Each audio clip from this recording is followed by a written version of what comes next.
Anything like me, then you've made traveling more domestically or internationally a part of your New Year's resolutions. But what should you consider before booking that trip? Well, that is where we are joined by Jay Hodges. She's a world-renowned traveler herself who's here to walk us through some of the travel trends that we're seeing here in 2025. So one happy New Year to you.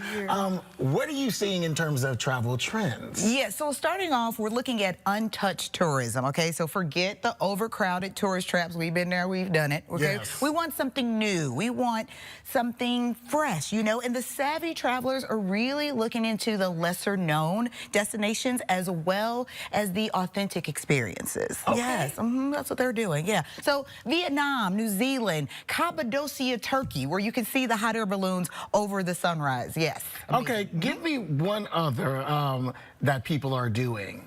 Definitely New Zealand, okay? Getting in touch with the indigenous people there and learning from them and just learning how green and beautiful New Zealand is, yes. Quickly, Cowboy Core. Oh, Cowboys. Okay, I blame Beyonce. It's her fault. Yes. Yes. Because the Wild Wild West is calling and people are really trying to get into their inner Lone Ranger. So yes, so we're gonna look at dude ranches, horseback riding adventures. It's a rustic getaway, so bring your chaps. But yeah, it's like the rodeo meets a homestead. Well.